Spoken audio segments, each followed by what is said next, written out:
안녕하세요. 초등 언빠TV의 짜잔쌤입니다. 책과 담쌓은 아이들. 책이라고는 교과서, 아니 그냥 교과서도 학교에서 강제적으로 숙제가 있으니까 보는 거지 스스로 들여다보지는 않고, 집에 있는 책들은 한 번도 책장을 넘긴 적이 없는 책들로 쌓여있고, 부모의 마음은 애타고, 책 보라는 말보다는 뭐뭐 하지 말라라는 말을 더 많이 해야 되는 그런 아이들.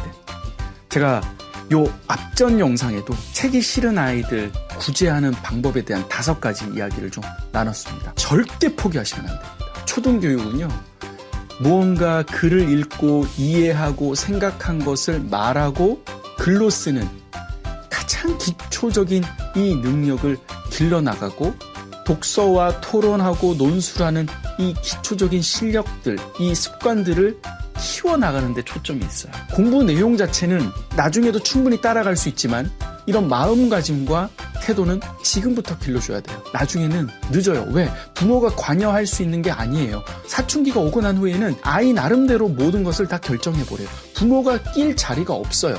그냥 건강하게 잘 지내주길 바랄 뿐이에요. 유치원 아이, 초등 저학년일수록 더 좋아요. 그죠? 이제 움직이셔야 돼요. 책 싫어하는 아이들? 그래 두자. 아니에요.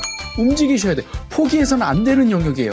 계속해서 이어갑니다. 자, 월 1회요. 첫 번째로 월 1회 아주 정례화 시켜 놓으셨으면 좋겠어요. 둘째 주, 넷째 주. 둘째 주에는 우리 동네 도서관 가는 날이다. 그냥 엄빠가 스케줄이 어떻든 간에 둘째 주는 우리 동네 도서관. 근데 늘 똑같은 데만 가면 그러니까 이번 주에는 여기, 이번 달에는 여기, 다음 달에는 여기, 그 다음 달에는 여기. 좀 큰 도서관을 찾아가면 좋겠죠. 그래봐야 뭐 한 30분 거리 내에 있는 도서관들이잖아요. 그죠? 도서관 데이트 가는 겁니다. 점심 먹고 출발하셔가지고 도서관에서 4-5시간 정도 있다가 읽고 싶은 책 빌려서 맛있는 저녁 먹고 그리고 돌아오는 것이죠. 자, 4번째 주는 어디 가냐면 대형 서점에 가보는 겁니다.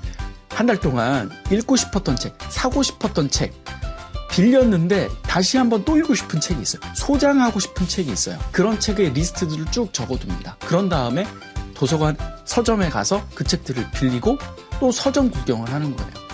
아무리 책을 안 읽는 사람들이라고 해도 도서관과 서점에 가면요, 그냥 받고 싶은 책이 있어요. 보고 싶은 책이 생겨요. 그렇기 때문에 정례화 시켜뒀으면 좋겠어요. 뭐 빌 게이츠가 나를 이때까지 성장시킨 건 우리 동네 도서관이다라고 얘기를 하지 않습니까? 우리가 아이들한테 그런 독서 자극을 계속적으로 주는 거는 너무너무 중요한 거예요. 자, 2번째로는요, 독후감 대회, 뭐 쓰기 대회, 논술 대회, 토론 대회, 기회 대회는요, 특히 교내 대회 얘기하는 거예요. 책을 좋아하지 않는데 대회를 나가는 건 사실 되게 힘들 수가 있어요. 교내 대회에 그런 게 있다면 과감히 한번 도전해보세요. 근데 이거를 너 한번 나가봐 하고 그냥 내몰아치면 안 돼요. 부모가 도와줘야 돼요. 왜? 우리 아이는 책을 좋아하지 않고 책과 친한 아이가 아니에요. 그렇기 때문에 부여잡고 추천 도서가 뭐고 어떤 책으로 독후감을 쓰고 토론을 하는지를 알고 같이 읽고 같이 준비하고 시험 보는 마음으로 준비시켜 나가는 거예요. 이해되시나요? 그걸 하고 나면 그 과정이 힘들지만 아이가 뭔가 결과물을 가져올 때 보람이 있어요. 그리고 난 후에 대회 욕심을 가질지 말지를 결정하셔도 돼요. 그 준비하는 과정이 의미가 있는 거예요. 왜? 단기적인 뭔가의 결과, 가시적인 결과가 나오니까요. 그러니까 아이들이 재밌어 할 수 있어요. 그죠? 무슨 독서 마라톤 대회도 있고요. 독후감 대회도 있고, 독서 감상화 그리기 대회도 있고요. 그 책을 같이 읽는 거예요. 한번 해볼까?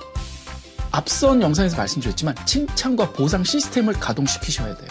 아이는 그냥 하는 거 없어요. 책을 싫어하는데 어떻게 내적 동기, 나 책 좋아해야지, 책은 좋아할수록 학습에 도움이 되니, 이런 거 아니에요.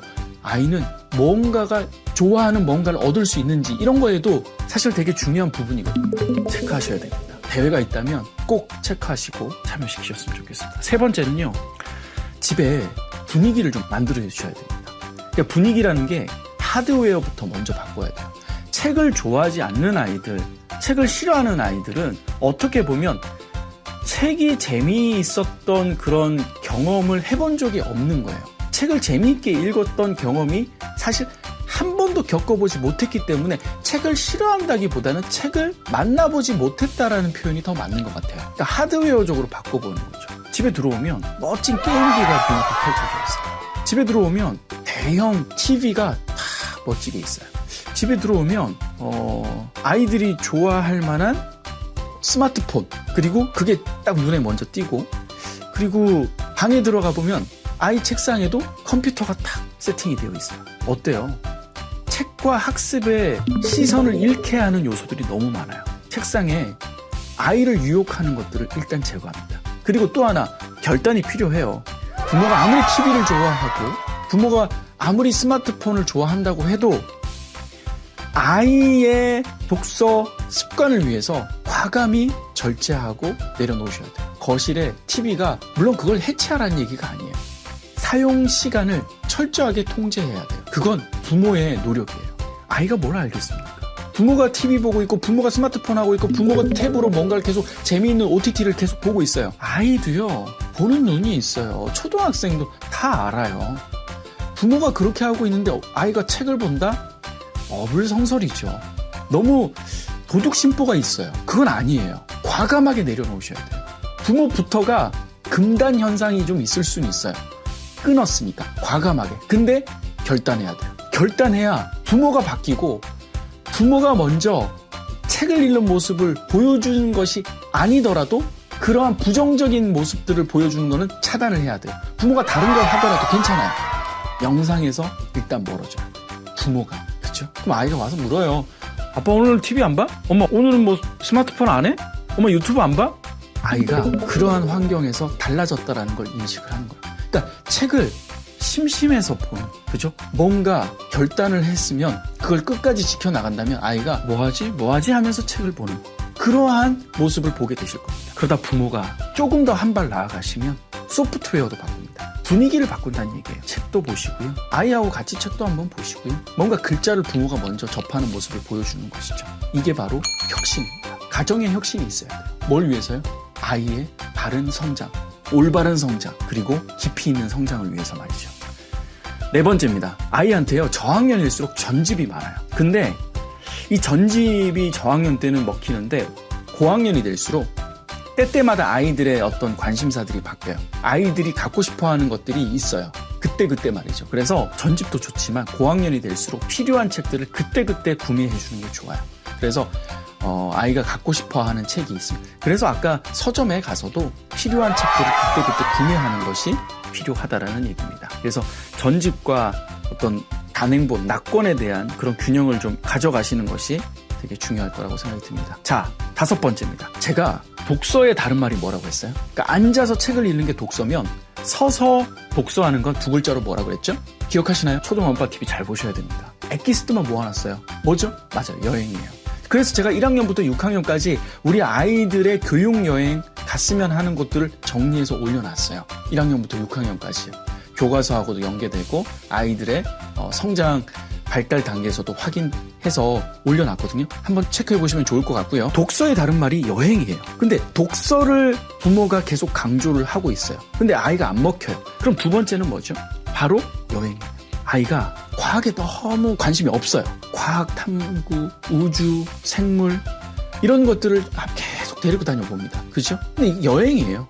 그러니까 여행에서 마치 우리가 패키지 여행에서 쇼핑이 들어오듯이 우리가 여행 속에 꼭 그런 소리박물관도 넣고요. 또는 천문과학관도 넣고요. 그리고 과학관도 넣고요. 여행 가는 중간마다 매번마다 과학관을 넣는 거예요. 그렇죠? 그것도 뭐예요? 독서라는 거예요. 여행을 갔다 오는데 항상 문학관을 들려요. 여행을 가는데 항상 역사박물관, 경주 박물관을 들렸다가 그 지역의 박물관들을 계속 들려요. 뭐예요? 그것도 독서라는 거예요. 아이가 동물에 관심은 있어요. 좀 더 깊은 호기심을 가지길 원해요. 동물원을 계속 들려요. 그러다가 아이가 저건 왜 저렇지? 라는 의문을 가지기 시작한다면, 조금 더 깊이 있는 호기심을 가지기 시작한다면 단행본 낙권부터 한번 던져줘 보는 거예요. 여행과 독서는 같이 가는 거예요. 독서만 해서도 잘못된 거예요. 여행만 해서도 잘못돼요. 근데 독서를 안 한다고 너무 걱정하실 필요는 없어요. 여행을 통해서 충분히 탐구하고자 하는 마음, 알아가고자 하는 마음, 배우고자 하는 마음, 호기심을 자극을 했다면 이게 책으로, 독서로 이어질 수 있게끔 징검다리를 놔주시면 돼요. 독서를 했으면 이걸 직접 오감으로 느낄 수 있게 하는 여행으로도 반드시 또 이어져야 되거든요. 그래서 이게 서로 왔다 갔다 해야 돼요. 저학년일수록 사실은 직접 경험에 가까운 여행과 독서가 5대5 정도는 돼야 되고요. 고학년이 되면 자연스럽게 독서 부분이 더 많아져야 되겠죠. 자, 책을 좋아하지 않는 건요. 독서를 하지 않는 아이들을 보면 사실 이건 부모의 잘못이 커요. 부모가 케어해야 되는 부분이에요. 근데 늦었다고 생각하면 진짜 늦을 수도 있어요. 아니에요. 초등학교 고학년 아이들도 충분히 부모의 관심과 케어로 바뀔 수가 있어요. 절대 늦지 않았어요. 사춘기 전까지는요, 아직은 해볼 만해요. 독서를 하는 아이는요, 마지막에 웃어요. 아무리 지금은 학업 성취도가 낮다고 해도, 조금 낮다고 해도 책을 좋아하고 즐기는 아이는 마지막에 웃어요. 절대 질 수가 없어요. 강한 힘이에요. 이게 내공이에요. 꼭 기억하시고 아이의 독서를 이와 같은 방법으로, 제가 지난 영상에 이어서 총 10가지를 말씀을 드렸어요. 담쌓은 아이들, 책을 정말 싫어하는 아이들을 위한 10가지 기억하시고 한번 체크해 보셨으면 좋겠습니다. 영상 도움 되셨습니까? 초등 엄빠TV 구독해 놓으시면요, 정말 알토라 같은 영상 매일 보내드립니다. 그렇죠? 그러면 딱 그 시간에 라디오 듣듯이 꼭 들으시면서 도움 받으셨으면 좋겠습니다. 짜란쌤이었습니다. 고맙습니다.